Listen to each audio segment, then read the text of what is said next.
Hello and welcome on my YouTube channel JS chemistry.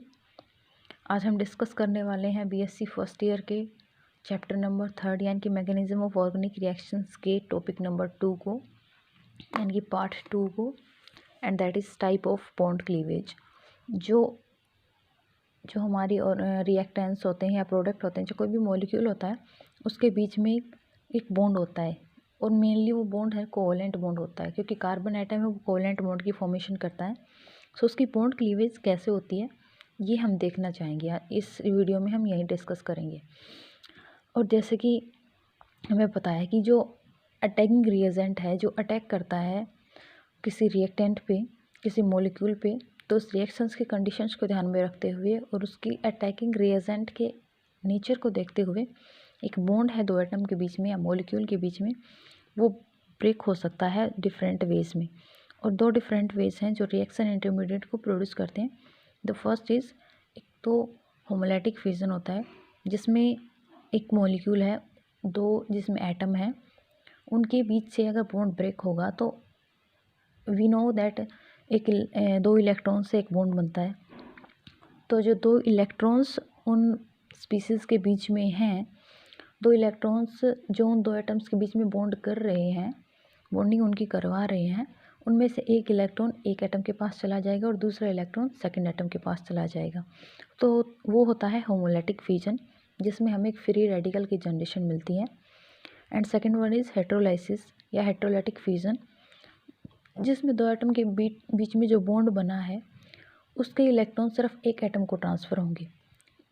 Means या तो उनमें से कोई एक एटम ज़्यादा इलेक्ट्रोनेगेटिव होगा या कोई दूसरा जो एटम है वो ज़्यादा इलेक्ट्रोनेगेटिव होगा। ओके, सो हम डिस्कस करेंगे उनके एक्सप्लेनेशन को। होमोलाइसिस यानी कि होमोलैटिक फ्यूजन को, जो बॉन्ड ब्रेकिंग होती है, कोवैलेंट बॉन्ड की ब्रेकिंग इस तरह से होती है कि जो एटम है वो सेपरेट होते हैं एक एक इलेक्ट्रॉन के साथ।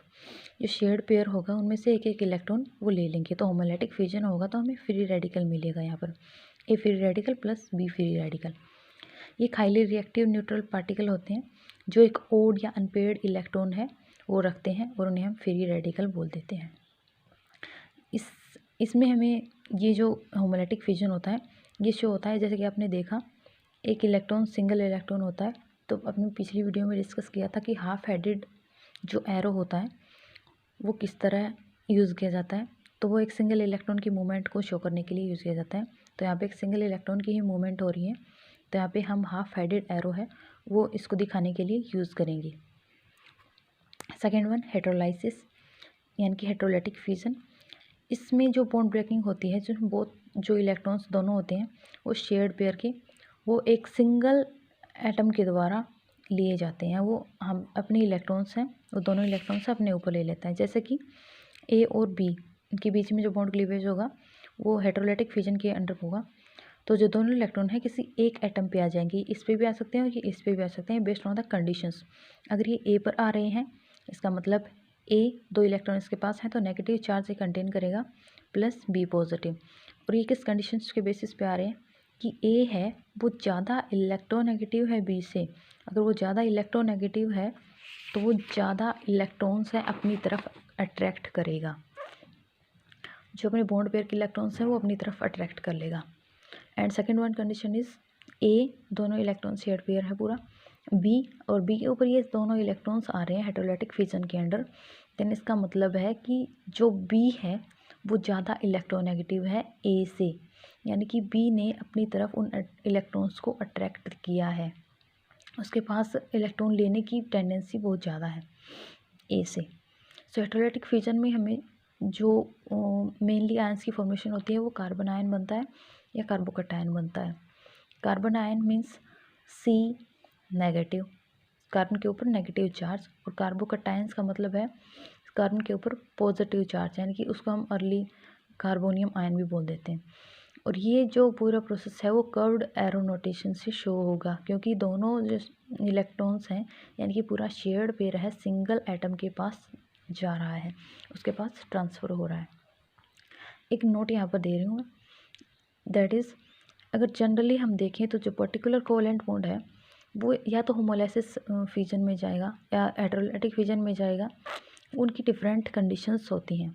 जो बॉन्ड डिसोसिएशन एनर्जी है होमोलाइसिस फ्यूजन में या होमोलाइटिक फ्यूजन में वो बहुत लो होती है हेटेरोलाइटिक फ्यूजन के कंपेयर में।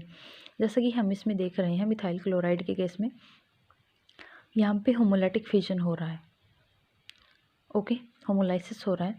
तो यहाँ पर जो हाफ हेडेड एरो हैं उनके थ्रू हम शो करेंगे जो ये पूरा बॉन्ड बना हुआ है, इसमें से 2 इलेक्ट्रॉन हम यूज़ कर रहे हैं, 2 इलेक्ट्रॉन इसमें यूज़ हो रहे हैं, तो 1 इलेक्ट्रॉन इसके पास, 1 इलेक्ट्रॉन क्लोरीन के पास, तो फ्री रेडिकल की जनरेशन हो चुकी है। अगर ये हेटेरोलाइसिस के अंडर हो रहा है तो ये पूरा शेयर्ड पेयर जो इलेक्ट्रोनेगेटिव ज़्यादा है उसी के पास जाएगा। तो इन दोनों में से इलेक्ट्रोनेगेटिव ज़्यादा हम जानते हैं कि क्लोरीन है, तो ये उसी के पास जाएगा। इसमें हम देख रहे हैं जैसे ये CH3 पॉजिटिव यानी कि कार्बोनियम आयन की जनरेशन हो रही है यहाँ पे और Cl नेगेटिव बन रहा है। तो हेटेरोलाइसिस के अंडर में जो इसमें हम देखना चाहेंगे कि होमोलाइसिस और हेटेरोलाइसिस एक ही मॉलिक्यूल में कैसे हो रहे हैं। तो जो बॉन्ड डिसोसिएशन एनर्जी है C और Cl बॉन्ड की दोनों में वो डिफ़र करती है। होमोलाइटिक फ्यूजन में वो बहुत लो होती है, जैसे कि हमने ऊपर शो किया है। होमोलाइटिक फ्यूजन में वो लो होती है एज़ कम्पेयर टू हेटेरोलाइसिस। हेटेरोलाइसिस में वो ज़्यादा होती है।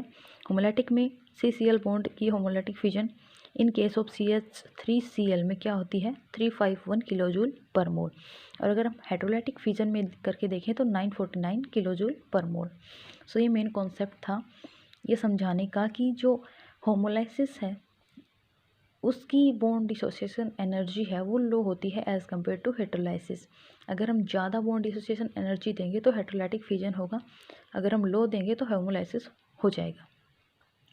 सो ये बेसिक कॉन्सेप्ट था कि हम जो बॉन्ड क्लीवेज है उसके टाइप्स को बता सकते हैं, उसको ऐसे शो कर सकते हैं। सो 2 टाइप ऑफ बॉन्ड क्लीवेज होता है, किसी भी कोवेलेंट 2 मॉलिक्यूल के बीच में कोवेलेंट बॉन्ड जो होता है वो क्लीवेज होता है डिफरेंट वेज में।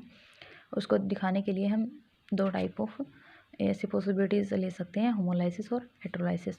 होमोलाइसिस में जो इलेक्ट्रॉन पेयर है वो सिंगल डिवाइड हो जाएगा, एक एटम पे एक सिंगल इलेक्ट्रॉन और सेकेंड एटम पे single electron. So free radical का जनरेशन होगा। और हेटेरोलाइसिस में जो पूरा शेयर्ड पेयर है वो किसी एक एटम के ऊपर कंसंट्रेट होगा, क्योंकि उसमें इलेक्ट्रोनेगेटिव डिफर कर जाती है। जो इलेक्ट्रोनेगेटिव ज़्यादा होता है उसके पास इलेक्ट्रॉन पेयर ज़्यादा एग्जिस्ट करेगा, ज़्यादा अच्छे से उसको संभाल पाएगा जो इलेक्ट्रॉन्स हैं उनको। सो हेटेरोलाइसिस फ्यूजन में जो आयन्स हैं उनकी फॉर्मेशन हो जाती है, जैसे कि कार्बन आयन और कार्बोकटायन, उसको कर्व्ड एरो से हम शो करते हैं। और जनरली हमने बताया कि जो होमोलाइसिस है उसमें जो बॉन्ड डिसोसिएशन एनर्जी होती है वो बहुत लो होती है एज़ कम्पेयर टू हेटेरोलाइसिस। तो ये बेसिक कॉन्सेप्ट था कि हेटेरोलाइसिस और होमोलाइसिस को कैसे डिफ़र करें। अगर हम लो एनर्जी देंगे तो होमोलाइसिस होगा, और अगर ज़्यादा एनर्जी देंगे तो हेटेरोलाइसिस प्रोसेस होगा। So thanks friend, if you like this video then share and subscribe my channel. Thanks.